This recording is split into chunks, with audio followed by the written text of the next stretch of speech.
So I was having a little look, and it turns out we're actually moving up again in the coefficients this year currently. Obviously, a lot can change, but our other sides have done okay this time. Two of them have reached the third qualifying round of the Europa League. That's AGF and OB. And Copenhagen, who turns out actually are in Europe somehow, actually got themselves into the playoff round. However, they are 1-0 down from the first leg against Elfsborg, so they may not get through, but it'd be good if they could do that, because at the moment, it would move us up 2 spots without us even really doing anything. So we could be on for a good season.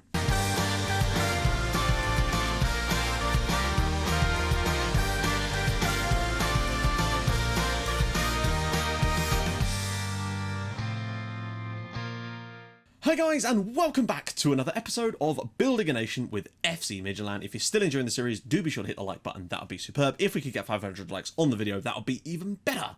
Now, obviously, this month we've been doing a little bit of league stuff, finally sort of really getting into it a little bit more, and we've obviously had a crunch game away in Greece against Olympiacos, so let's get straight into it. Join me in a sec for the second leg, which is, of course, at home. That is the big one. I'll see you guys soon. We'll have another go at this. Whips it in. Sobby's header. It's in the back of the net. 1-0 Midtjylland. Muksgaard's ball. Sobby's goal. What a start to the season those two have had. 1-0. Goes past his man again. Round the side for Obifule. Crossed in. Sisto at the back post. It is 2-0 Midtjylland. It's going to be 4 out of 4. Can we get 4 straight clean sheets as well? Well, there we go. 2-0. Decided to rotate the squad again for a little bit. And that's 4 games in a row we've won with the rotated side. So good stuff. Edison can turn inside and shoot, and he has turned inside and shot, and it's 1-0 to Odense, and that is our first goal we conceded this year. First moment I put out the first team, and we concede a goal. Right. Can Hansen flick it on? He can. It's going to go. I think it's an own goal, actually, in the end. Yeah, it is. It's a Nielsen own goal. 1-1 here. Probably a deserved equaliser, though, you'd have to say. We've found it. Jensen's through, and it's a goal. And that is very, very disappointing. We've been okay today, but not probably deserving to lose, but we are at the moment 2-1 down here. Well, there we go, 2-1 Odense. It's surprising, actually. It's the first game I've put out a full-strength side in the league, and we've lost.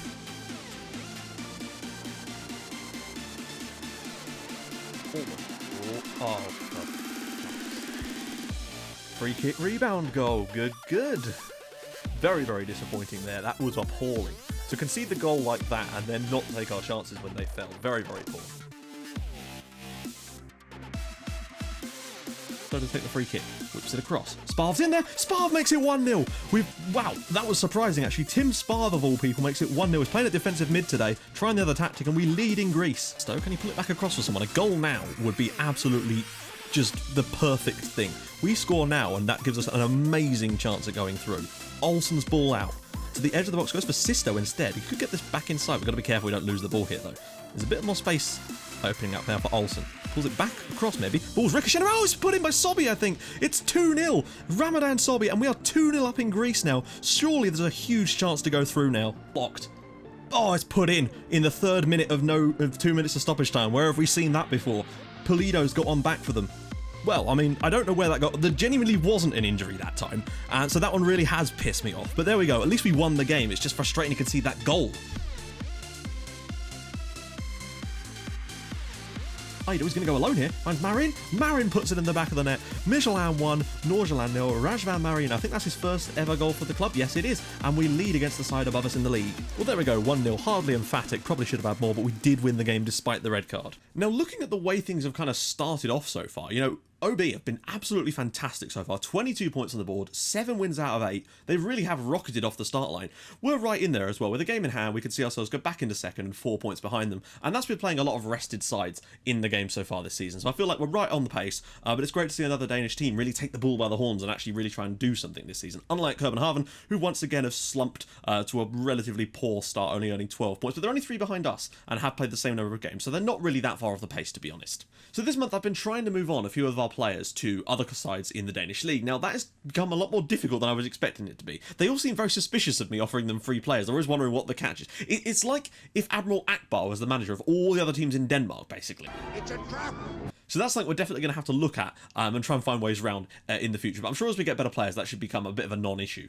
Next thing that's important to note is someone suggested taking some of those players that we couldn't scout at the moment because we literally have no scouts available to do so on trial. Now, not all of them agreed to the trials, but a few of them, as you can see, quite a large few of them, agreed to come on 4-week trials with us. Now, it'll allow us to give us a little bit of data on them, so when they go back, we can maybe know a little bit more about them. It's not something I like doing that often because it just takes up a lot of time in your squad, basically. But it's useful at the moment when our other scouts are completely incapacitated with scouting those regions still, because unfortunately, they're going to be doing that, I think, till around about November at this rate. It really is taking that long, and then we can move on to the shortlist idea that we've been using, and that should make things a little bit easier. But it will certainly mean that we've got this as an option in the future, and this is basically just the ones that were prepared to join us for a 4-week trial. Not all of them would. One Jamaican guy who I thought was quite good wouldn't join us for a trial, which was quite interesting.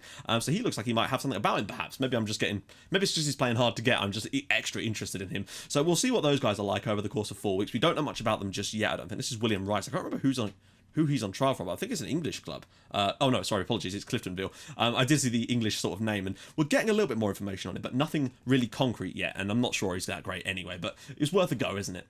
Top goal scorer now is Ramadan Sobhi with 7 goals in 8 games, which is really, really good to start the season with for a player that isn't really our main source of goals, really. Oberfule's in there with 3, Cadlet's 3, Sisto with a couple in the well, Marish up there too, Sparv, interestingly, has got to grabbed himself a couple as well, which is kind of interesting. Now, in the game away from home against Olympiacos, we actually played our sliding in your DMs tactic. Now, I may still do that, depending on what... I might start up with that and see what kind of system they play, because I looked at it, and they were playing a very similar system to us, and I thought, since they're the home team, they might really come at us, and it might be wise if we drop back and have ourselves a defensive midfielder to take care of their attacking mid, i.e. Tim Sparv in this case. And I think that is what made the difference in some respects. We were much, much stronger at the back than them, and actually were able to create some chances on the break, although I don't think we were playing counter until we actually scored the first goal. And I think that's what we might try and do again today. So we might actually go with this tactic today. I'll obviously switch around a little bit if it gets to the point where we find that they're actually playing a different system. But I feel like with a lead that we've got right now, if we can avoid defeat at home, we're through, and that's the main thing in this sense. I must admit, I was a little bit peeved that they were able to score a goal in stoppage time. This time, there genuinely wasn't any injuries in that game. I went back and I checked the match thing,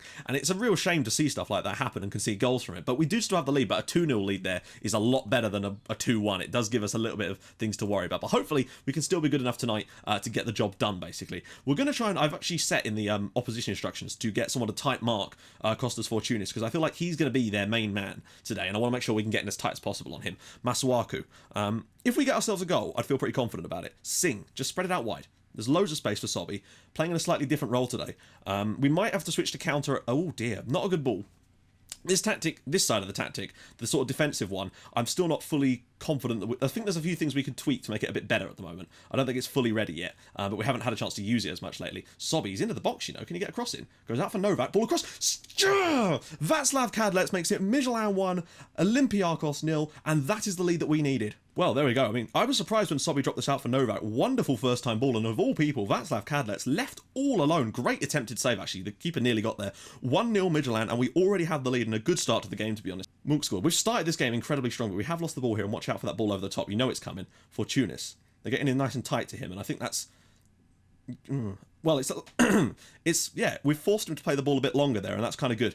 I used to do this a lot more with Wimbledon, identified a threat in their team, and so far nullified it. Cadlec, round the side for Sisto. Can he pull it back across? Oh, he scored!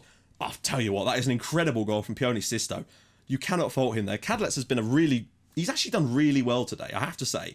I criticise him a lot sometimes, but, you know, credit where credit's due. That is a lovely little ball. Sisto with a lovely touch to just completely shift the momentum and just dings that in the far side. And surely now, at 4-1 on the night... Okay, we can't jinx it. Sisto's ball in. Sobhi's header. Ooh, come on, guys. Don't get complacent here. Masuaku's probably going to lump this, but a day... And well cut out by Novak. Brilliant work there from Filip Novak. It's weird seeing all of our play going down the left-hand side today. It actually is. And that reminds me, we're probably going to try and exploit the left flank and see if we get anything from it. Kirk sings through here. Will he shoot? Finds Cadlec. Cadlec is in an incredible save, and we've just been the better side today. That was our first real good opportunity on the night, though. And Sparv there with a big header. That's one thing I do like about this tactic. Sometimes it means that the likes of Bangar and Hansen don't have to come out and win those headers, because Sparv can get back and win them for them, and it means that we keep our shape a bit better with this tactic, I think. It's still Caceres, and it's a good finish from Masuaku. They're back in it, sort of. What would they need? They'd need another 2 goals in order to actually go through here, which is, again, not complete. Sorry, my computer just turned off to the side of me. Not completely undoable. Good little header down from Caceres, and there was a whole little cluster of them there, and yeah, we need to take a little look at the corners, I think, because this season we've been a lot worse from them. Probably going to get Sobby off for... Ooh, who's not... I'm going to get Mikel Dulan on. He's not had much of a game time this year, and I think that's just because we've had these other players in and around, and I wonder if... Damn, I didn't put Rober on the bench. That was silly of me. Hansen is looking motivated. He isn't playing that well, but he is at least looking motivated, and I kind of like that. Sparv, we don't want to lose Sparv from the team. Nikolai Kirk might be one to bring off, because he's playing as the attacking playmakers. We'll get Olsen on there, and I think our last change will probably be about a sort of Pusic for Kadlets type of situation later on. I might just go for counter for these final 23 minutes of the game, just so we've got a little bit more of a spring in our step if we were to win the ball higher up the pitch. Not higher up the pitch, you know what I mean.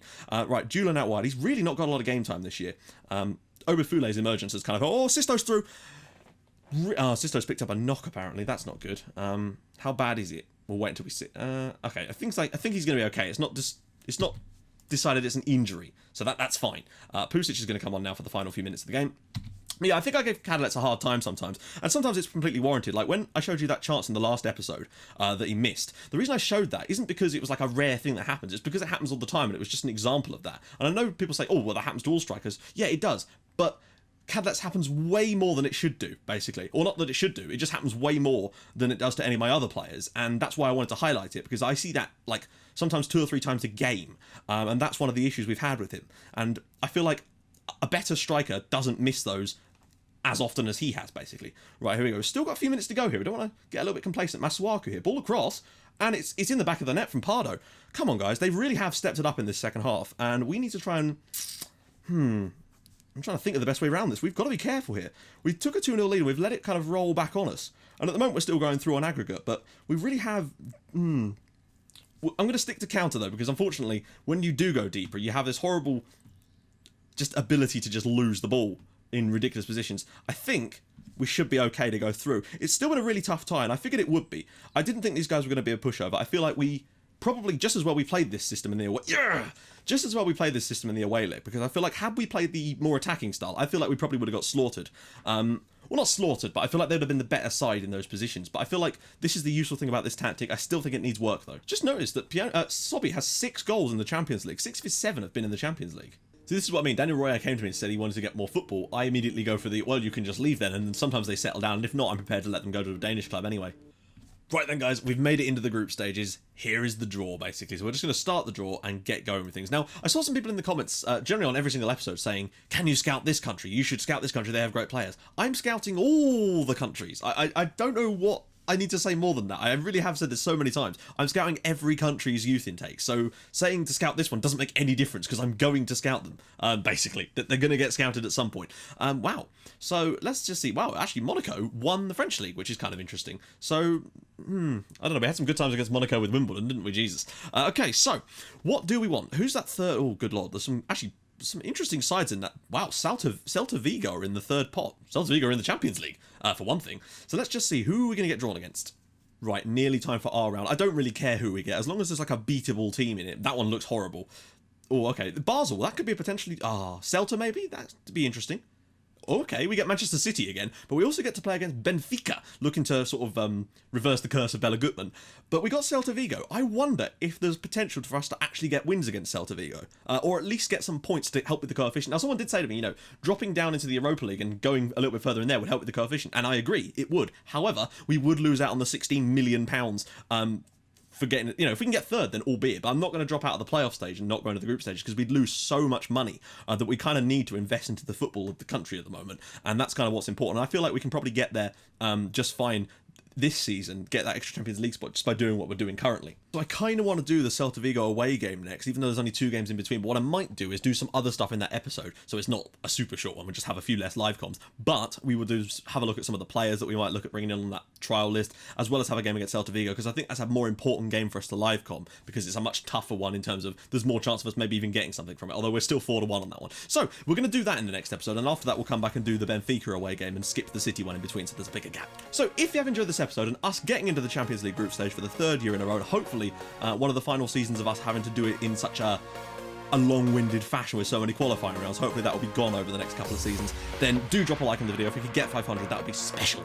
And I will join you guys in the next episode for a live com against Celta Vigo, where we go to Spain, maybe have to play the sliding in your DMs tactic and see if we can snatch something from that game. Who knows? I'll see you guys soon. Thank you so much for watching. Bye-bye.